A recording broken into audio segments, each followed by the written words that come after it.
Okay, welcome back, everybody. And I'm very relieved to see Eiko there. Eiko, if you want to just start putting your slides up and I will introduce you.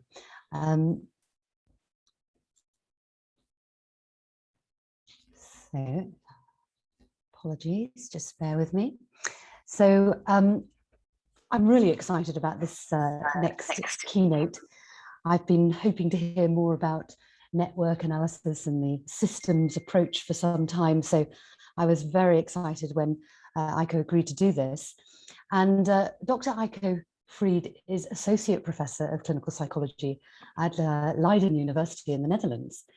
And he's interested in understanding how to best measure, understand, model, and classify mental disorders. And he works at the intersection of clinical psychology, psychiatry, epidemiology, methodology, and complexity science. So he's part of several large-scale studies that conceptualize mental health problems as emergent properties that arise from complex, dynamical, biopsychosocial systems, including his 5-year project, which is the WARN-D, aiming to develop an early warning system for depression. Now, Eiko recently received the Rising Star Award and the Janet Taylor Spence Award for transformative early career contributions to psychological science. And I certainly don't think we can learn any better than hearing it from himself right now in his keynote. So thank you, Eiko, and I'm going to switch off now and enjoy. Thank you.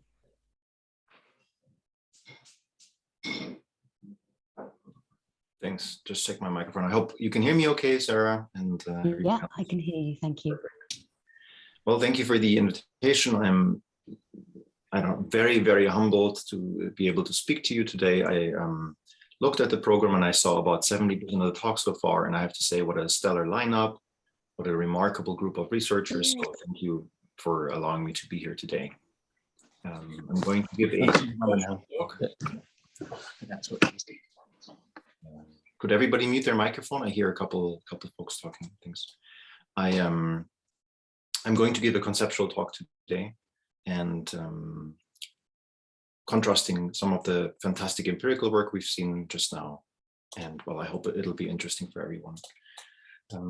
This is a talk about a new paper, and the slides are available online with all the references that might be the most interesting ones. I will also show this slide at the end. And I think given that it's recorded, you can easily find the slides and the paper.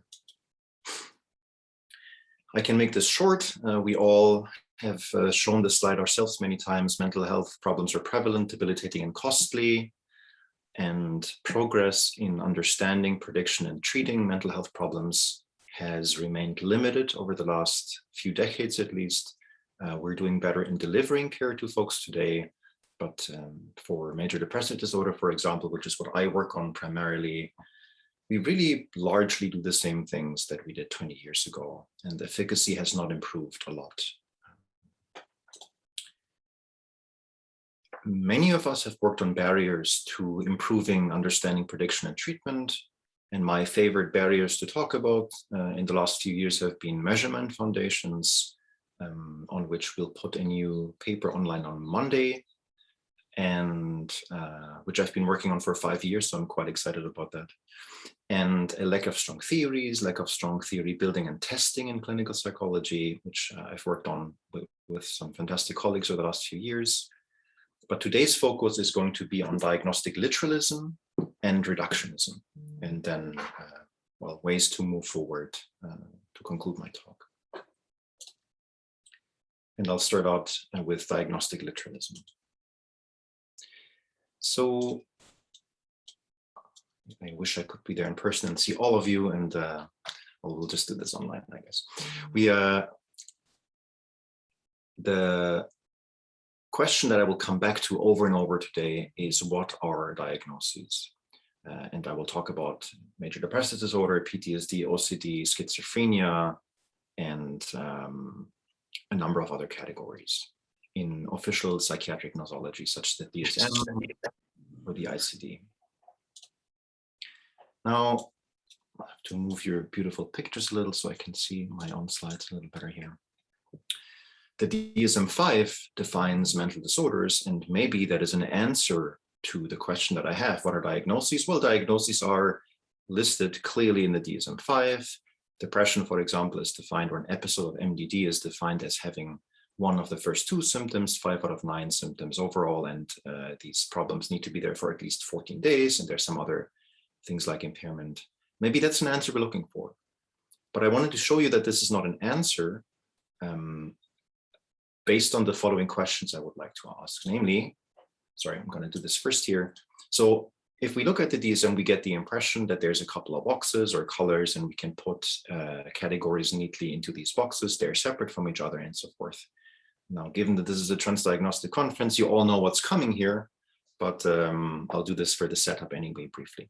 So my questions are, why do we have 2 core symptoms for depression? Why not 3?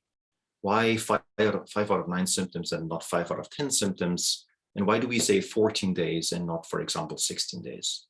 If the right metaphor of these boxes and colors is correct, if these are true entities in the universe, there ought to be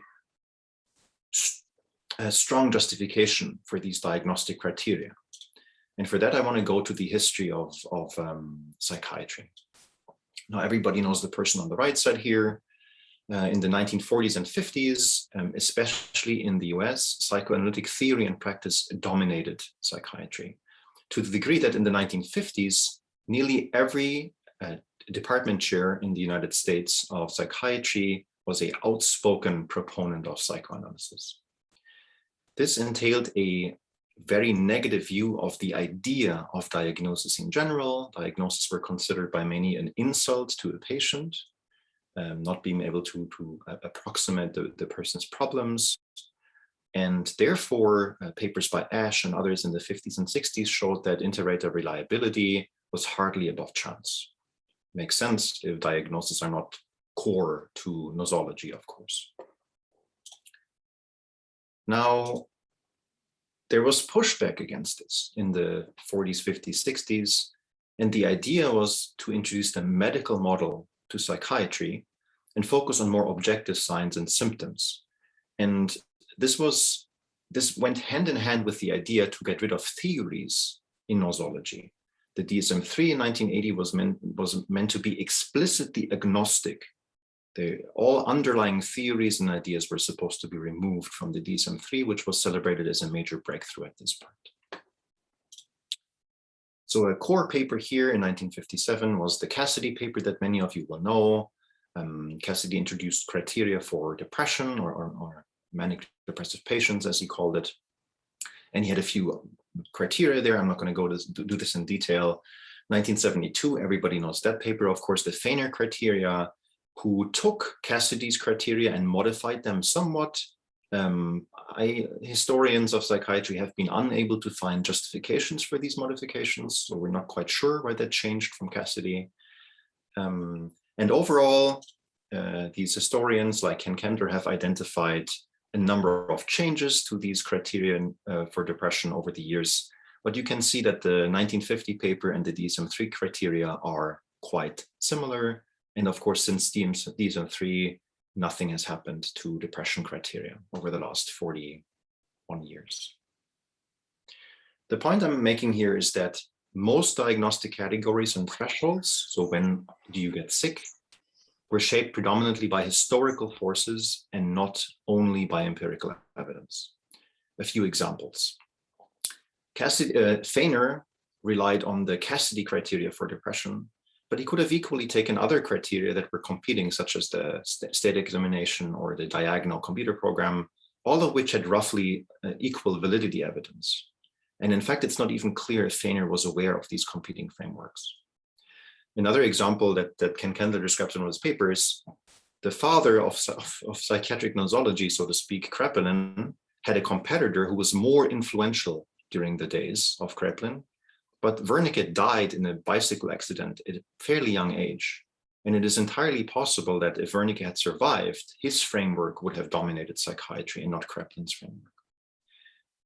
Ken Kendler concluded in his paper that one can plausibly argue that the DSM would be meaningfully different from what it is today if certain things had happened that could easily have happened. And to me, I remember reading this in graduate school 10, 12 years ago. There was an interview with Cassidy, remember the 1957 paper. It was carried out in 1980 by a journalist who asked Cassidy, why did you say in your 1957 paper that had such a massive influence on psychiatry, why did you say 6 out of 10 symptoms? And Cassidy said, well, it sounded about right. And of course it did. You know, we need to use the evidence that we have available at the time point where we do our research. But it is important that many of these criteria and lists are to some degree arbitrary. And this also holds for many other diagnoses and categories in the DSM and ICD, of course. There is evidence for changes, for example, the dimensional personality disorders in DSM-5, but overall, the situation is quite similar to MDD when it comes to these official nosologies. Now, what does that mean? Jaspers wrote in 1913 that it is our main task to find the natural disease units which are distinct in principle and without overlap from each other, and which have the same symptoms course, cause, and physical abnormalities. That's a very ambitious goal, the idea to identify natural disease units in psychopathology, and arguably this has not happened, and I'd be curious if anybody would agree with me on this, that this has not happened. There are, of course, I guess prions disease is listed in the DSM, so there might be 5 or 10 or 15 categories that more correspond to these sort of things. Syphilis, that we thought was a mental disorder for the longest time, that is an infectious disease. But for MDD, bipolar disorder, schizophrenia, and so forth, these do not seem to be clear-cut units in the universe that are clearly identifiable. Some evidence for this. Inter-rater reliability for most mental disorders is moderate, and for some common mental disorders is low. The DSM-5 field trials, as you all know, found a kappa coefficient of 0.28 for major depressive disorder, which is really abysmal. To me, all of these points speak to the fact that the right color framework, the box framework, is not the right framework that we need to operate under. There's massive disagreement regarding construct operationalization. Again, using an example from the depression literature, there are 280 different rating scales for depression that have been used. Many are still in use today. There's marked heterogeneity. For PTSD and major depression and other disorders, you can have thousands, hundreds of thousands of symptom profiles that all qualify for the same diagnostic category. Rampant comorbidity that many other speakers at this conference have talked about already. Transdiagnostic risk factors is the same. I'm happy I get to talk on day 2, so I don't need to repeat these arguments here. And many mental disorders seem to be dimensions and not categories in nature. There's no zone of rarity in the middle. You have often a distribution where there are many people in the center, in the middle of the distribution, and it is somewhat arbitrary if you put them on the left or the right in case control studies. So at this point in my talk, I'm going to carefully conclude that there might be different nosologies, like the DSM and the ICD and others, that might be equally defensible given the data. Yeah, I hope that's, be curious what do you think about this later. Maybe I get some pushback on this, and at this point I thought maybe it's easier, Eiko, to define what mental disorders are not. So this is my easy exclusion slide. I think many of us will agree that psychiatric disorders are not natural kinds. So what does that mean? Natural kinds are categories in nature that we discover and don't construct. They're unchanging entities, they ahistoric, that literally carve nature at her joints. They have sharp boundaries amongst each other, and they have a set of properties both necessary and sufficient for clear classification. And in the literature, many of you will have seen this. The table of elements is usually listed as an example. The atomic number described as a Z is necessary, and the number of protons is necessary and sufficient to describe each element. There are sharp boundaries between those. Arguably, these elements haven't changed, at least for the vast majority of the length of the universe. These categories can be discovered by an alien race independent of human cognition, because they seem to be there in nature. In that sense, Z uniquely identifies a category. And I see few reasons to believe that this is the case for psychiatric disorders. Now, here it's important to acknowledge that the goal we had was too ambitious. Many other nosologies have equally failed to uncover natural disease units or natural units in the universe. The longest time in human history, we thought that species are natural kinds. But of course, the idea is pre-Darwinian. We know that species are not ahistoric. They change over time. They emerge and they split, they develop. There is no prototypical genome for a given species. There's diversity. Heterogeneity in genome is what makes a species a species. So even in biology, we fail to uncover true disease units. And so then the next question is, do we give up? Eiko, what is left then? Do we just make things up? Not really.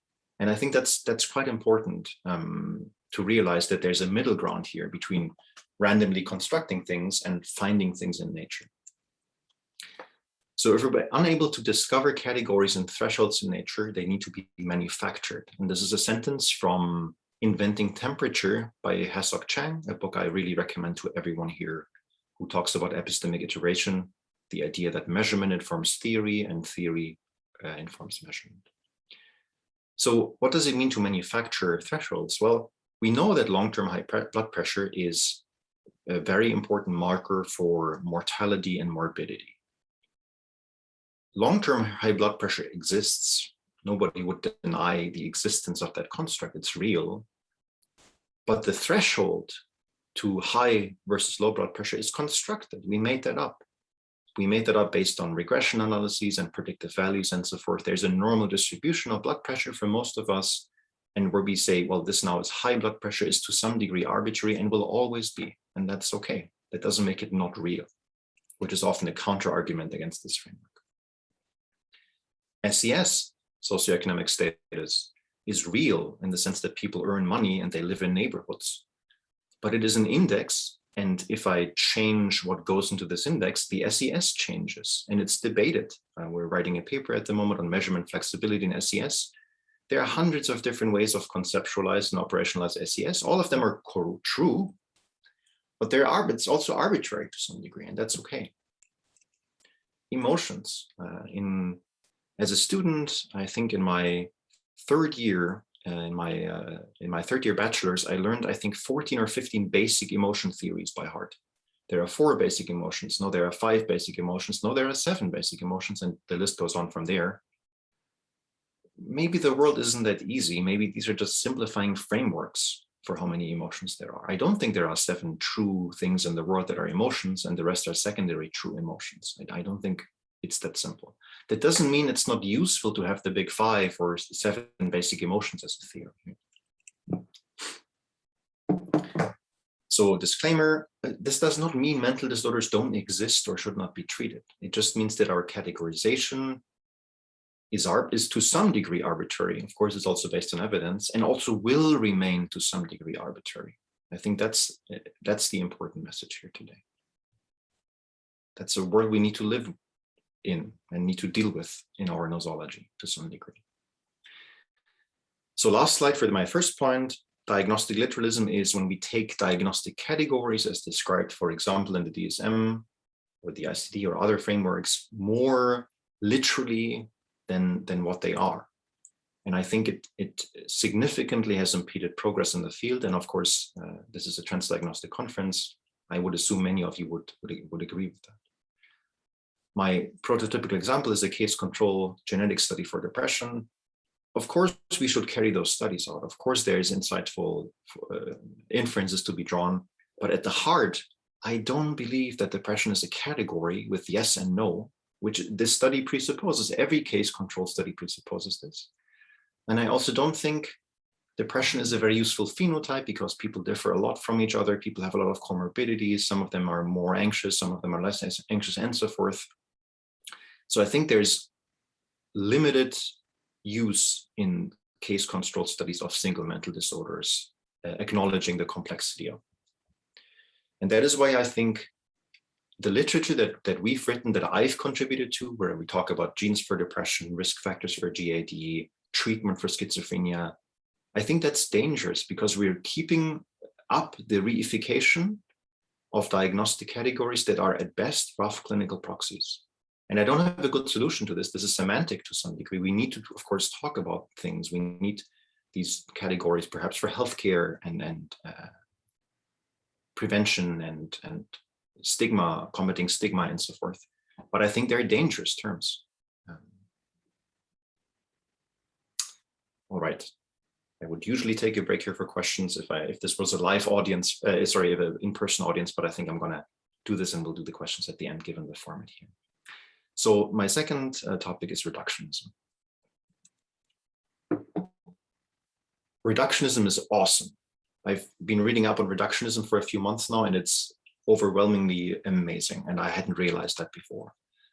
The idea that you can take a system, decompose it to its elements, work on these elements to understand the system is fantastic. It works super well. If your toaster breaks, you can take it apart, find the thing that's broken, fix it, and the toaster works again. That's remarkable.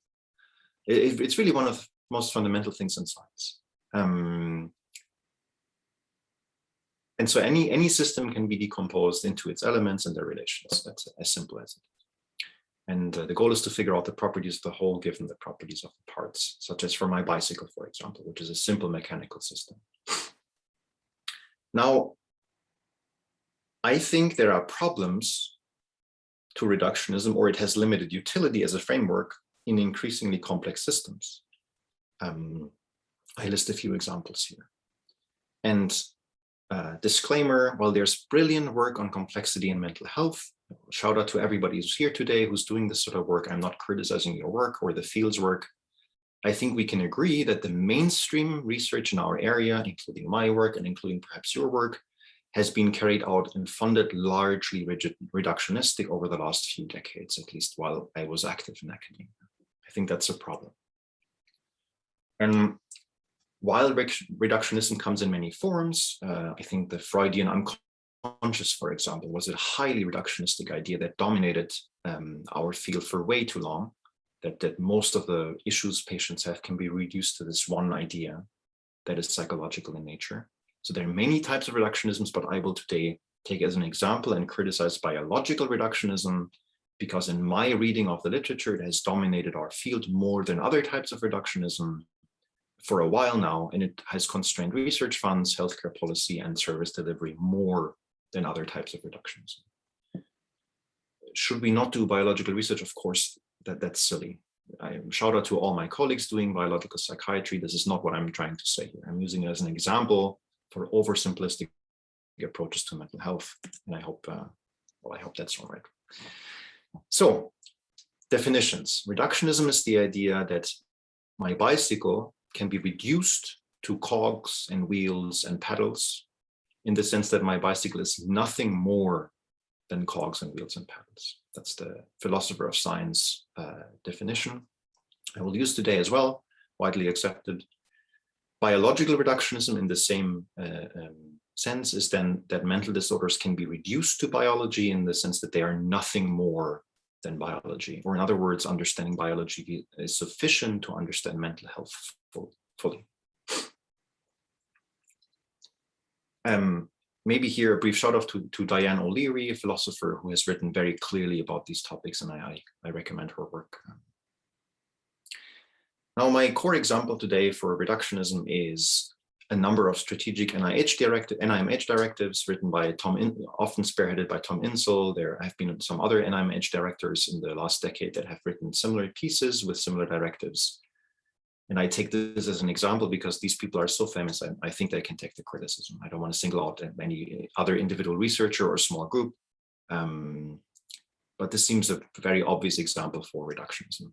So these NIMH directives, for example, the RDoc paper by Tom Insel and colleagues 2010, have said or defined mental disorders as brain disorders, brain circuit disorders, and dysfunctions of neural circuits that can be identified with tools of clinical neuroscience, treated by tuning these neural circuits, ultimately leading to a neuroscience-based psychiatric classification.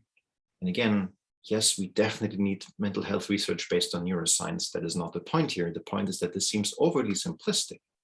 We're reducing mental health, we're reducing all aspects of mental health to the brain here. nosology, individual diagnosis, the dysfunction, and the treatment. And honestly, I think poverty or unemployment or not having a partner and wanting to find a partner or being stuck in an abusive relationship, these are really important things when it comes to mental health. And yes, they might be reflected in your brain in some way. Obviously, that's how brains work. But we shouldn't lose sight of these sort of things. One other example, again, from a very large consortium of researchers, this is a mega-analysis with, I didn't count, but I would assume about 100 authors, case control study where they've identified, where they compared ADHD, folks with ADHD with those without, and specifically to their different brain structures. They had cross-sectional data, one measurement point, and the abstract literally says, this is a direct quote, patients with ADHD have altered brains, therefore ADHD is a disorder of the brain. And yeah, I'm just going to leave that. It's probably not false, but I really wonder what that means for treatment and diagnosis, for example. Now, biological psychiatry has led to massive insights into how genes and brains work in humans. I think there can be no disagreement about that. But it told us very little about this, how specific mental disorders work. The current state is that for at least the most common mental disorders, biological markers tend to explain quite little variance, much less than we had hoped for in the 1980s when all the big promises papers were written. To the degree that they're not useful in clinical practice right now. Identified genetic hits often relate to multiple disorders, so they're transdiagnostic in many cases. Maybe stress or negative emotions are at the heart of this. And they also hit on multiple other traits, such as smoking. Nakai has fantastic papers on this, for example. And many of the most celebrated breakthroughs in the field have turned out to be non-replicable. There's the great paper by Border et al., of course, who looked at the candidate gene literature for depression. I think they identified considerably over 1,000 different published studies with positive findings about the serotonin transporter, polymorphism and others, and not a single one replicated in a by far largest study with, I think, 100 times the sample size than any individual study. Nothing. So this is just dead now, this literature. And of course, there were many papers on blood tests for depression, some of which are implemented in US care and patients pay for them, but they really don't work and they have not been replicated properly ever. Most of them just go away quietly. Even Tom Insel, who has been, so this is the Wikipedia photograph, by the way. I did not have bad faith selecting this, but you can see the book that he's holding is called Principles in Neural Science. I would assume that's not an accident here. But even Tom Insel, one of the most prominent proponents of biological psychiatry, concluded in an interview a few years back that after 13 years at NIMH, really pushing on the neuroscience and genetics, he succeeded at getting lots of really cool papers published at a fairly large cost. $20 billion is his best estimate. But I don't think we moved the needle in reducing suicide, reducing hospitalizations, improving recovery for tens of millions of people with mental health problems. And there was a recent paper I recommend. It's a very scathing piece, very outspoken, but it's refreshing to read, by Andrew Scull, just published in Psychological Medicine, who would agree with this statement and go a little bit further than that. It's a pretty harsh critique. Don't agree with everything in the paper, but I think it's worth reading. All right, it's the time, bit of time left. So my view is that mental disorders are complex systems and that our reductionist approaches have limited utility for such systems. And again, biology is one of these approaches. In addition to that, biological psychiatry also focused on diagnostic categories that are likely the wrong targets. Keyword, diagnostic literalism. And there are other initiatives folks have talked about here at the conference. I'm not going to go into details about Ardeb or Heitfeld, but yeah. And so I think the two big barriers I just talked about, the two chapters, have formed a vicious cycle of reification.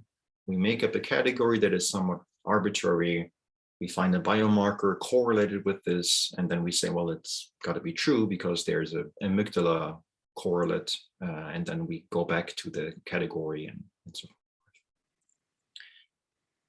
All right, I live in the Netherlands, so obviously there's going to be a big bicycle metaphor in here.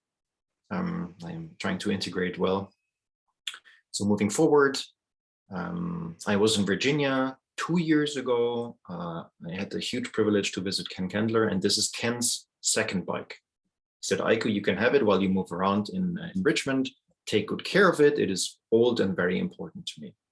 And so, as you can imagine, the bicycle broke down after a while, and reductionism came to the rescue because I could very easily identify the broken part, fix it, and then the bicycle worked again. So this is a powerful framework, and I do not want to diminish it. And also thanks to Ken for lending me his bicycle. But mental disorders are not bicycles. They arise within a person over time. They're best understood as phenomena resulting from interactions of biopsychosocial elements organized in hierarchies of interdependent levels. And Sarah mentioned the network approach before. I will actually not talk about network models today. You can see a network on the right side. This is a fairly simple way to conceptualize, analyze systems. I like it a lot. My work has been focused on it, but I want to go beyond the network approach today and really fully embrace complexity all the way in ways that the network literature in my field has not done so far. So if we conceptualize mental disorders as complex systems, we gain the massive advantage that we've been missing out on collectively, that they can now be interrogated from a systems perspective, which is an old tradition with many theories and many tools that we have now at our disposal from, for example, network and system sciences. And I will show you some examples for this. What is a complex system? Can you guys see the video? Okay. I regret showing this usually because people stop listening to my voice because this looks awesome, but I'll do it anyway. This is called emergence, the phenomenon. You all know it, of course. Complex systems feature emergent properties.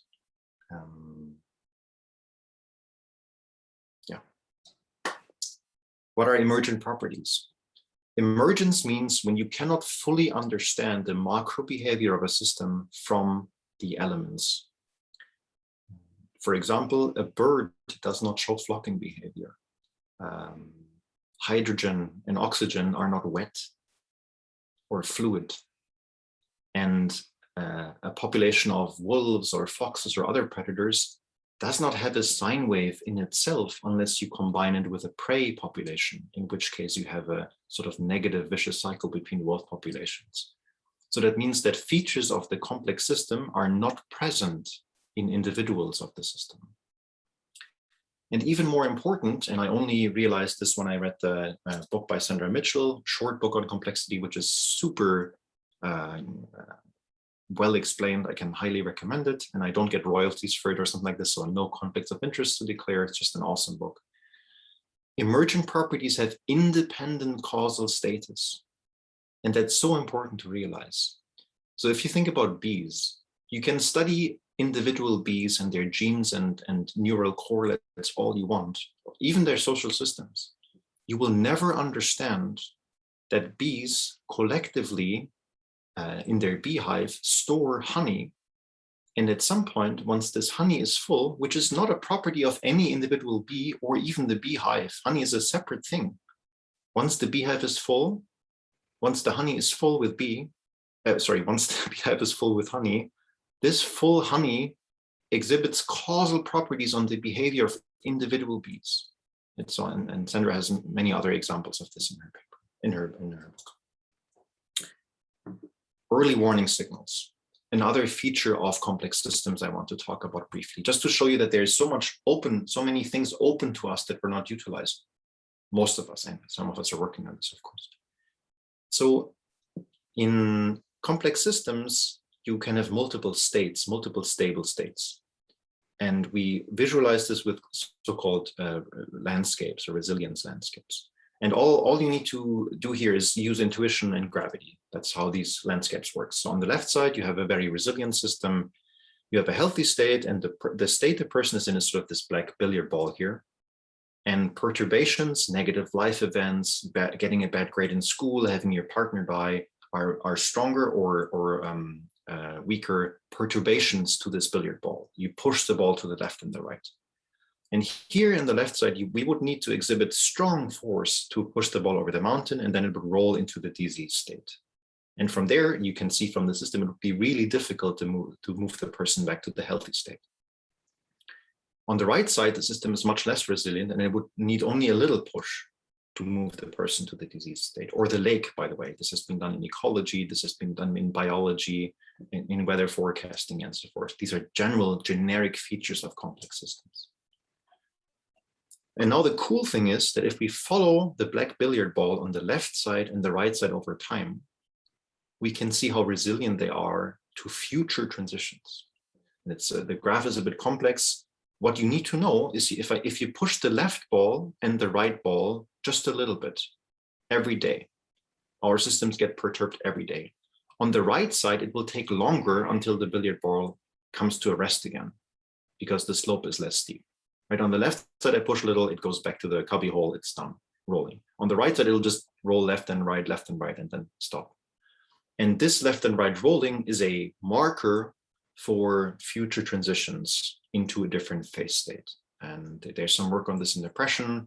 I will not actually do this slide in detail here. It's like a work by Marieke Wichers, where they followed one person over time. All you need to 2016 paper, all you need to understand here is that while no normal metric was able to tell us that this person transitioned back into depression, so you can see at day 136 in the middle row that there's a phase transition into depression. This is the SEL90R depression subscale. So this person falls back into an episode. While no other predictors forecasted this transition, the early warning signal can be seen in the sort of resilience to perturbation in daily monitoring of this person. In this case, it was the autocorrelation, but it's not that important here. So, conclusion, what are diagnoses from a systems perspective? Diagnoses and sort of the idea of reductionism are simplifying useful heuristic epistemological tools with the goal to understand the world, rather than ontological convictions. And I think that's super important, because many of the reductionism literature I see and some of the diagnostic literature I see really treat these categories as true things, as there are beliefs and convictions involved, rather than treating them as empirical things that we constructed to some degree. The system perspective challenges monocausal thinking, of course. Complex systems don't have one or two causes. It calls into question, and that's also quite important for me, the privileged epistemological status of symptoms over many other constructs. I find it quite bizarre that in the DSM-5, we talk only about symptoms and a bit of impairment, when we know that stress is probably more strongly correlated to the status of MDD than concentration problems, for example, adverse life events, early adversity, all of these big transdiagnostic risk factors. Wow. They're part of the system just as much as symptoms from a systems perspective. And the systems perspective, and I don't have clinical training, I only did sort of peripheral training, but over the last years, talking to clinicians more and more and reading the 1970s, 80s, 90s CBT literature, it's very obvious to me now that the systems perspective aligns very well with practiced CBT today. That is about vicious cycles and transitions and system destabilization. And Edel Hayes, for example, and Claudie Bochting have written really strong work on that I can recommend. Big steps forward. I think we ought to study mental disorders as holistic systems. As we say in another piece with Don Robino, it's systems all the way down. These complex systems interact with many other systems, the healthcare system, the political system, the education system, and so forth. And this requires building more interdisciplinary bridges between disciplines. And systems also behave in very non-intuitive ways. Often you change one minor thing in the input to a system that you wouldn't even see visually if you visualize the parameters, and the system behaves in drastically different ways. So it is time for us to adopt formal theories and computational models more than we do at least in clinical psychology. I found this poem of Yeats on Twitter, actually, just a few days ago. "O chestnut tree, great-rooted blossomer, are you the leaf, the blossom, or the bowl?" And I really like this from a complexity perspective, because it's maybe the wrong question to ask. All of that is the tree, and I think that's quite important. Sarah, would you be so kind to tell me if I still have a couple minutes left, or if this is a good time to end? You do, Eiko. You actually have 10 minutes, but of course that would also include any time for questions at your discretion. I'll do 2 more minutes then, and I will leave the rest for questions, if that is okay. So Sarah mentioned the Warren D project that started yesterday. We went live yesterday, so I'm actually going to say 2 words about that. So what is my contribution to trying to embrace this complexity? We're going to follow 2,000 students in the Netherlands for 2 years. We have a thorough baseline assessment, fully online, or remote. We don't ever see them in person. There's no biological tests with them. They don't have to come to the lab. It's fully remote. We have a big baseline battery. Then they get smartphones and smartwatches from us for 3 months, where we collect dynamic daily data, or more than daily data, hourly data, minutely data. So we really try to understand their systems, their mood systems, and their social systems in which they're embedded. And then we follow them for 2 years, every few months, and see if they develop depression. Yes, depression is not a thing. I think it's not a construct category, but I needed to get this funded, and an early warning system for transdiagnostic problems with negative emotions and stress was too long. So, but we're going to work on anxiety, mood disorders, and stress, broadly speaking, and then we will see if we can predict using data-driven models, but also theory-driven models, future phase transitions into depression, with the goal to develop personalized prevention systems, likely as an app in the end. So the idea would here be then, in the above case, the person in the future, after we're done with the study and have the app developed, would do well in our daily mood monitoring using smartphones and smartwatches, but the other person below would show risk factors, for example, such as changes in autocorrelation or other early warning signals for upcoming transitions, which might lead to a warning in an app, for example, and then lead to personalized intervention, prevention, and so forth. That's the idea right now. Thanks for, I should change the order here, Sarah and Warren, for the invitation to this fantastic conference. Thank you so much for having me. Rob Goldstone for encouraging me to write up this paper on which I talked about today. Ken Kendler for his thoughts on all of these things over the years. And I'm funded by the Years to Starting grant, which I should declare here. And that's it, slides and preprints. If you can't find those, you can always reach out to Sarah, Warren, or me, and we will send you those also. Thank you so much for being here early in the morning for us Europeans, at least, and very, very late at night at the West Coast. Shout out to Zach, who's still awake. Thank you so much, Eiko. So if we can all unmute and give a huge round of applause. Now, there was so much in there, lots of interesting ideas, and I'm going to be particularly keen to see how that tallies up with the keynote talk later with Tim Carey, who may also be speaking in a way that crosses over with things that you're talking about, and complex systems and how we understand these. But I'm going to hand over to questions. So I can see one hand raised already. Eva, do you want to ask your question? Feel free to raise your hand or just unmute. And, sorry, I was just intending to applaud. I will need some time for questions. So if someone else has, thanks. Yeah. Okay, sorry about that, Eva. So, my fault. I'm just checking. No more applause, I see. So lots criticism, pushback is also very welcome, obviously. Happy to have a discussion.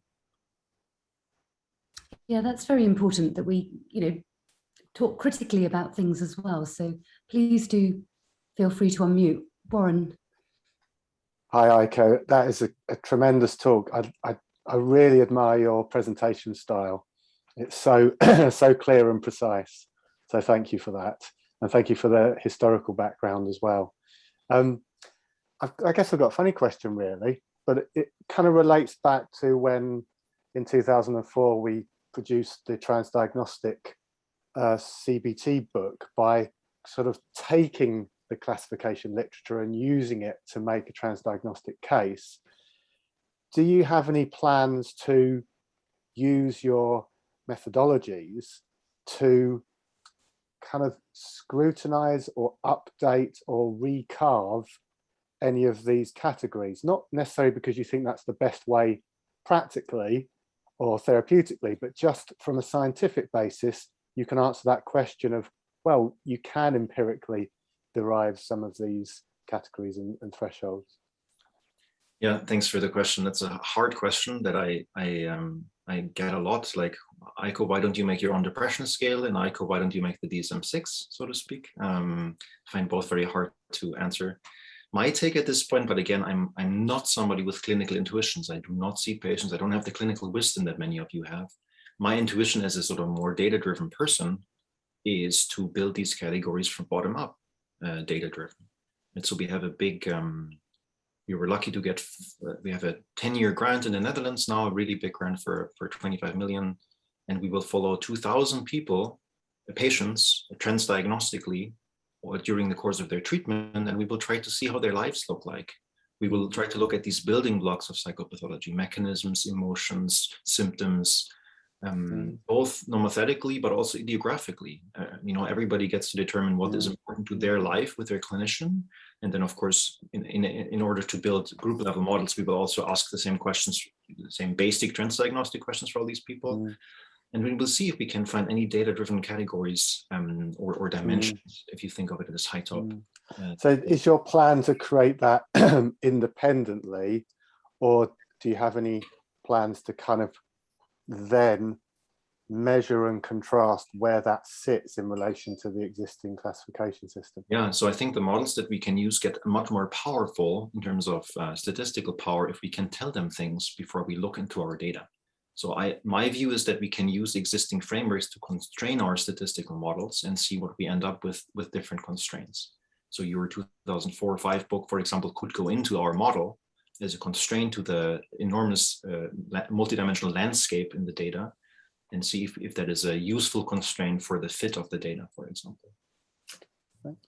Brilliant. We've got a couple more questions. So first from Anne Cook and then Imogen Bell. Hi, fantastic talk. Thank you, Eiko.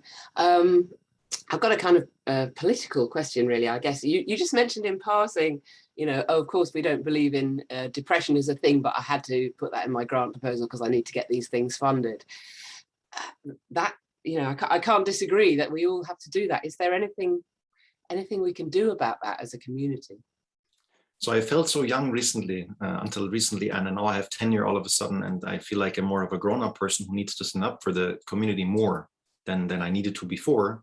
So I'm not going to do that again. I'm not going to try to get funded for something I don't really believe in, but they needed an acronym for me, WARN-D, Warning System for Depression. And the title didn't work out in any other way. But my grant proposal says, obviously there's, no clear-cut how we do the operationalist depression. We're going to do it broadly. We will use machine learning systems to predict the 4 or 5 different sets of outcomes and see what replicates across these 5: anxiety, stress, impairment, depression, and so forth. But I feel too early career to give strong sort of political framework or views on this. I think this conference in part does that already, right? We're highlighting I'm not saying depression is a completely useless phenotype.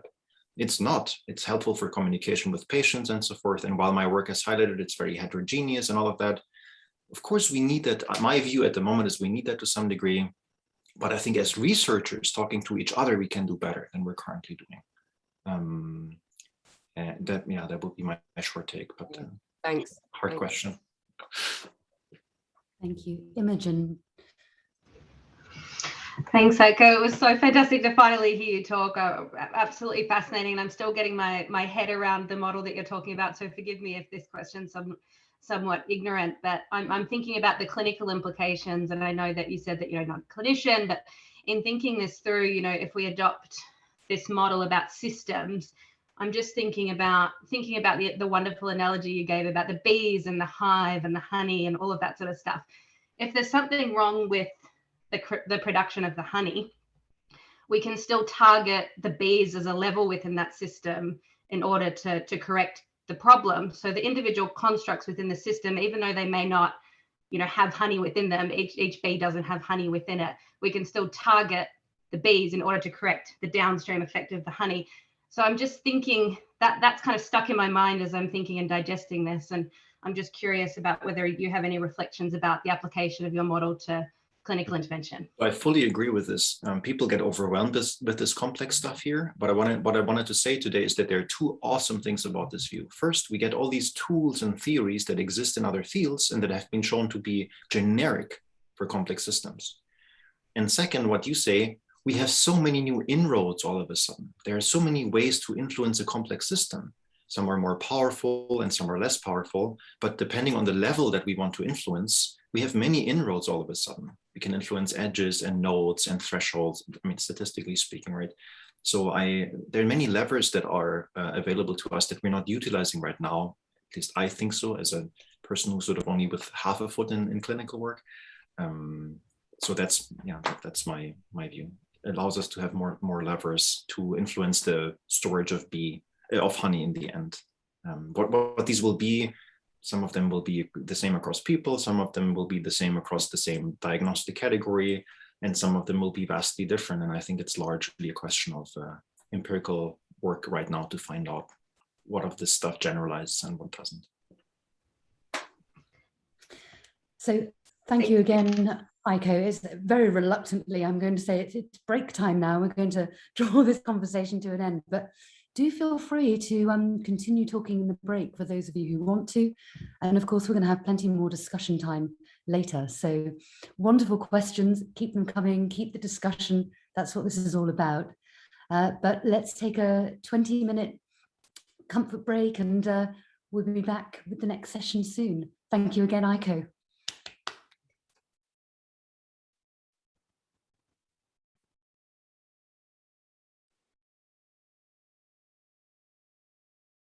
I've just been tweeting Eiko's talk.